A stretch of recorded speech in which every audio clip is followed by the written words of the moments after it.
Chapter 17. Interview. Agile. Michael Huynh, Huynh, is an Australia-based Agile coach, consultant, speaker, and trainer with SoftEd. He has helped many organizations solve complex problems and deliver value faster for customers by creating the right conditions for smooth delivery, solving the right problem, and faster decision-making. He partners with senior executive leaders, leaders of teams, and team members to guide the right cultural shifts and processes required to embed and sustain agile ways of working. Debbie, how do you define customer centricity? Michael, solving the right problems from the customer's perspective. Is it going to add value? This means finding new ways to go above and beyond, seeking different ways to delight customers and change their world. How are we making it better for them? There are no second chances when it comes to a customer's interaction with a company, and customers will consider switching after one or two poor experiences. Stephen Denning, a thought leader in the Agile space, described in his book, The Age of Agile, the law of the customer. Focus on the customers and be obsessed with delivering more value to customers. This must be throughout the organization. Everyone must have a clear line of sight to the actual customer and can see how their work affects the customer. Customers expect delightful experiences from physical service interactions through digital platforms in all industries, including healthcare, banking, hospitality, automotive, and government. Debbie, is that approach or definition built into Agile or Scrum? Michael, Agile embraces a mindset around continuous learning and experimentation. Agility, in my opinion, is the best way to serve the customer. To achieve customer centricity, Agile acknowledges the need for continuous learning, discovery, continuous improvement, and experimentation to meet customers' needs. The most common customer-centric practice is user stories, an agile practice about communication and collaboration. One downside is how this practice is often treated like a requirements specification. Hey, just deliver me this thing defined in these user stories. Debbie, I see the Agile Manifesto saying, quote, "Our highest priority is to satisfy the customer through continuous delivery of working software." End quote. For me, customer satisfaction jumps out as our top priority. Yet I saw someone on LinkedIn who quoted this and said, "Look how important continuous delivery is," which will feed speed over quality. Michael, Agile frameworks don't describe the discovery processes and the work involved. The first paragraph of the Agile Manifesto includes, quote, "We are uncovering better ways of developing software by doing it and helping others do it," end quote. With the key word being uncovering, the UX discovery process involves researching, uncovering the problem space, and understanding the users and their problems. When we look at a common Agile framework such as Scrum, where does it describe or highlight the customer discovery process? Debbie, I love all the Scrum infographics that start with product backlog, as if what we're building magically appeared there and wasn't part of any process. Michael, there's a whole process that occurs before you build a product backlog. There are lots of questions that need to be answered and outcomes to be achieved in the discovery process. If you're in a large organization that is well established, and you've likely got CX or UX people, why the hell are you not using them? I get that in Agile ways of working, we have a bias towards action, collaboration, and self-organizing teams where everyone needs to be involved in everything. But we need to consider the costs of the meetings and workshops with everyone involved. Trust that the self-organizing teams will talk to each other. Bring team members into meetings only when needed. Debbie, I tend to notice that the definitions of ready or done are mostly self-reflective for Agile teams. Did I write working code? Congratulations, I'm done. How do we try to build more customer centricity into the definition of done? Michael, Agile ways of working take a lot of discipline to ensure quality is baked into the development lifecycle. We can't just inspect for quality at the end because it's too late, causing rework and unnecessary waste. Quoting W. Edwards Deming, the father of quality and management, quote, "Inspection does not improve the quality nor guarantee quality. Inspection is too late. The quality, good or bad, is already in the product. Quality cannot be inspected into a product or service. It must be built into it." End quote. To bake in quality, we leverage practices like the definition of done and the definition of ready. The definition of ready are prerequisites the team agrees on. They are shared ready criteria to ensure the necessary conditions are met before the team begins work. For example, the definition of ready might include: do we have the X sets or amount of data? Did we have a minimum of X people interviewed or observed? Has previous research been included? Have all the customer experience pain points and risks been identified? And are recommendations and next steps clear? The definition of done is quality criteria that are agreed upon, shared, understood, and used by the team. It is an evolving living artifact that grows as teams mature their quality process. There are multiple levels of the definition of done as you move through the hierarchy: story, sprint, feature, release, and product. For each level of the definition of done, different stakeholders are involved but must share that same definition. Debbie, the definition of done would include standards for CX process and work output quality. Michael, yeah, and then, is content readable for everybody? Is it concise? Has it been proofread? Does it meet WCAG accessibility standards? These are the sorts of quality criteria that feed into the work. I've previously worked with UX-specific teams where we utilized the Scrum framework to organize delivery execution with a cross-functional team. Those UX teams I worked with did a lot of product discovery and user research. They worked hand in hand with the product managers to provide recommendations to drive product decisions and validations. They provided service design blueprints, CX strategies and reports, gaps in market research reports, recommendations on how services should operate, and designs for how they might look. They were engaged throughout the life cycle and collaborated at specific points. Debbie, have you had any experiences where people didn't get what UX did or why UX was there? Michael, several organizations misunderstand what UX is, what UX does, how long UX should spend on discovery, and their remit of responsibility. What I believe is ideal is to get out of the cycle as fast as possible without gold plating so that we can start delivering something, but not to the detriment of the user. Our solution won't work if it is solving the wrong problems to begin with. We want to get to a point where we're at a high level of confidence that our solution is going to work and will solve the right problem. I've been in organizations where senior executives didn't see tangible outputs and wondered if we were spending too long in discovery. They would often get annoyed. Nothing is getting delivered and we've got tight deadlines. Another scenario is that UX is too far down the chain in terms of where it sits in the organization. They can simply be overruled by senior executives or by the highest paid person's opinion, HIPPO. We end up letting things go out the door when they probably shouldn't. That is a problem and hurts not only the organization's reputation, but it hurts the customers as well. When we bring teams together, we do a kickoff or team liftoff. We bring in all the right people together, set the scene, align on the vision, understand the limitations, define what's in scope and what's out of scope, and do team bonding activities.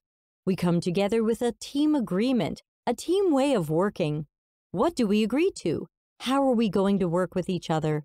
How are we going to voice our concerns? What happens if we have opposing views on things? How will we address it? The other thing to consider is to have a UX person, product owner or product manager, and a solutions architect or engineer being a trio. Many teams don't have a UX person in that structure, which is why UX is often overruled. They don't have a seat at the table.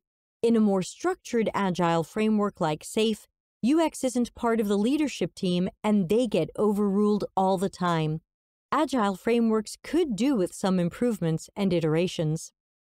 Debbie, I often hear, well, it's good enough and we'll fix it later. Have you ever had to battle that?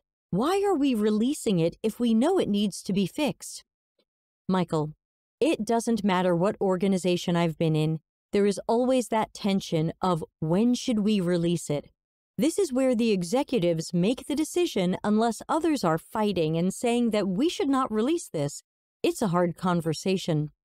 If we release things, we still need to go back and clean up the technical or UX debt we've incurred.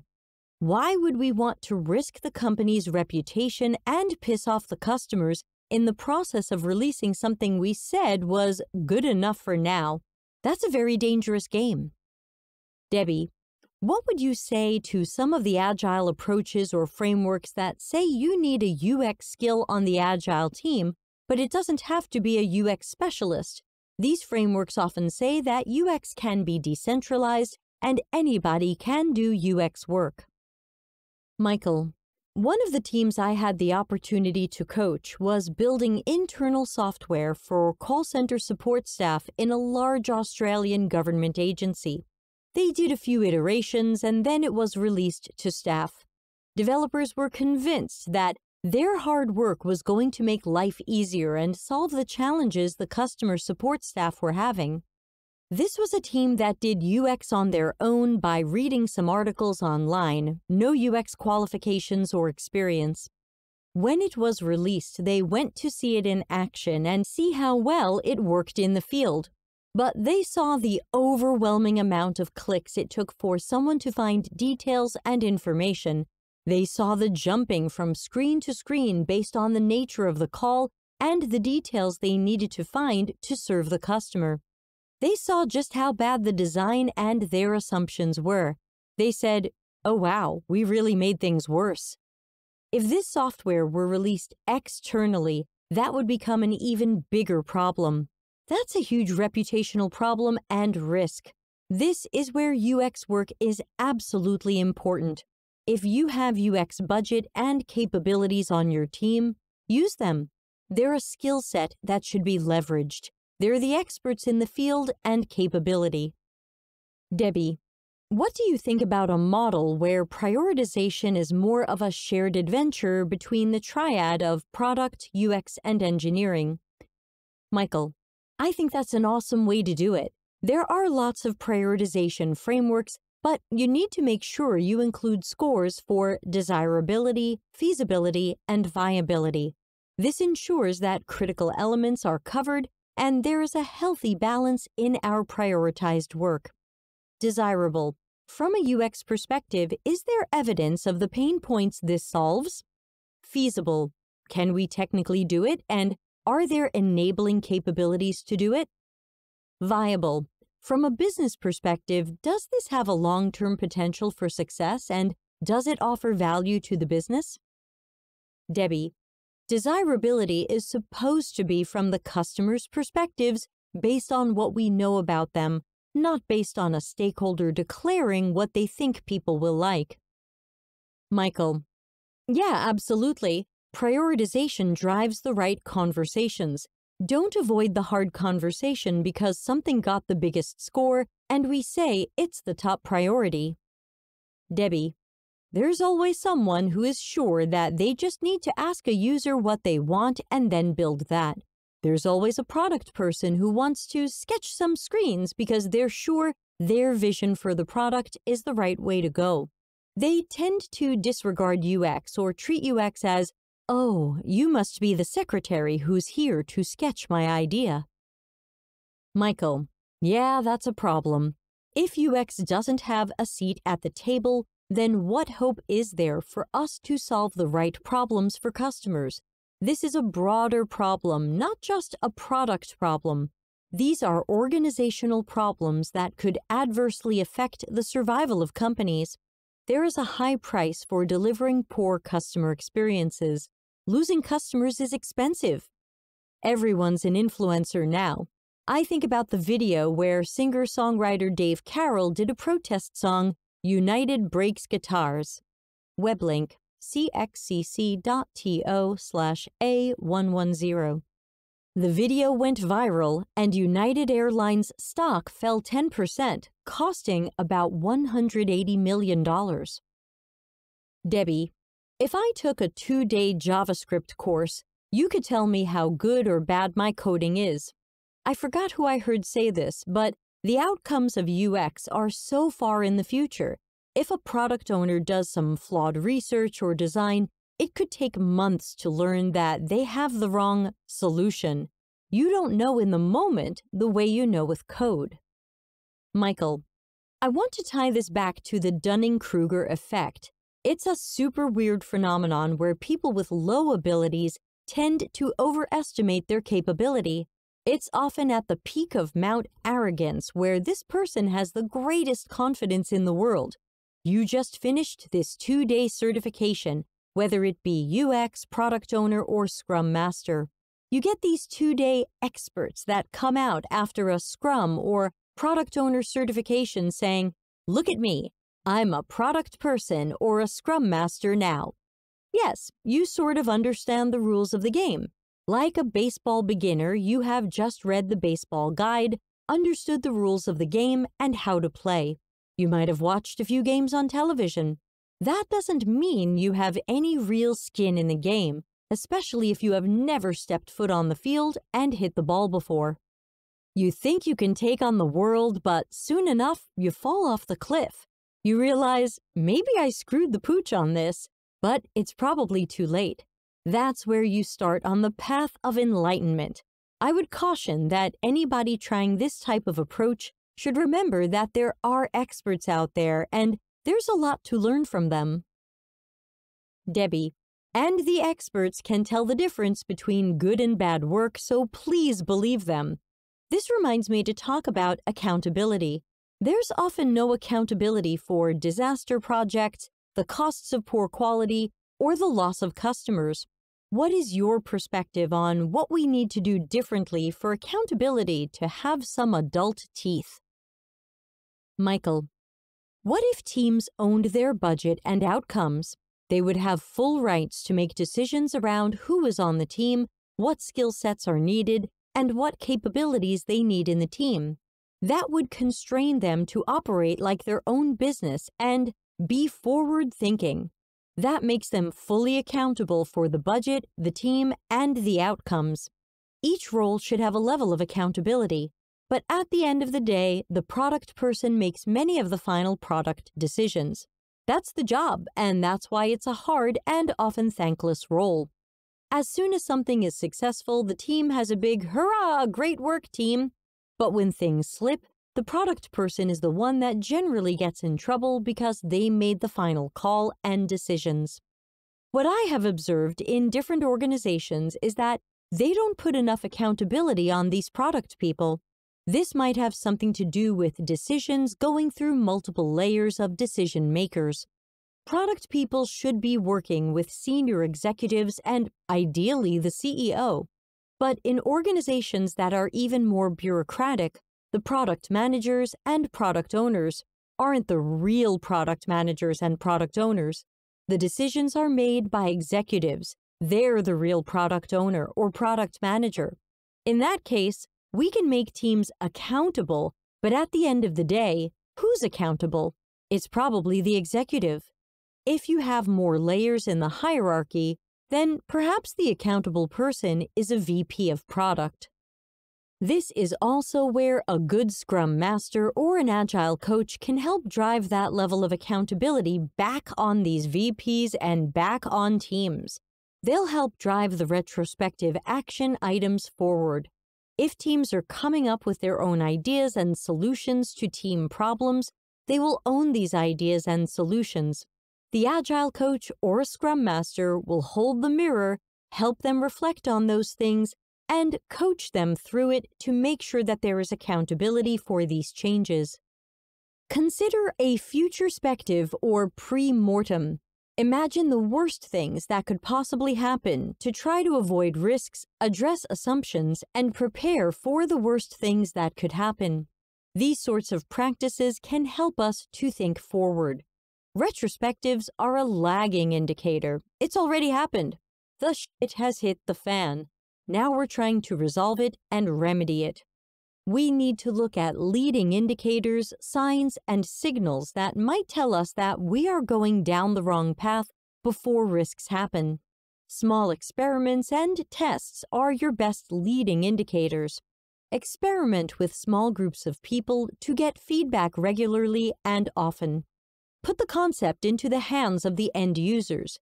Watch for these leading indicators before going down the wrong path. Use data and facts. Take the emotion out of it. This is probably part cultural and part personality. I've had my fair share of run-ins with uncoachable people and ones that give the good old lip service. They say, yep, to everything, but don't follow through. You try to hold them accountable with, hey, we talked about this in our last session. Let's go back to what we agreed last time. What's holding you back from your agreed goals? It's in one ear, out the other. I call these people uncoachable. They don't want to move forward with your advice or commit to the right personal goals.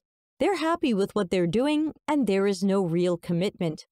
Realistically, there's probably not much you can do with them. They do not want to be coached by you. They might resonate with another coach. You can fight the hard fight, but if a facilitated and structured coaching conversation doesn't go well or doesn't go anywhere, you can try one with an influential peer. Group accountability in front of peers can work well when you have senior leadership all in the same room in a facilitated conversation and agreeing on commitments. You try to get them to hold each other accountable for the things that they're going to do and how they are going to move forward. Make those things clear. It's shared, who is accountable, by what date will this get done, and we all agree together that this is the best way forward. If that still doesn't go well, then we have obvious problems with the company culture of accountability. But if people are stepping up and trying to resolve those things, and people are seeing things being resolved, then we are moving forward. We're getting better. If the same crap gets brought up again in a retrospective, inspect and adapt session, or post-mortem, people will stop bringing it up. Why bother? We've done this before. We've said this before. Nothing's happened. This shit is old.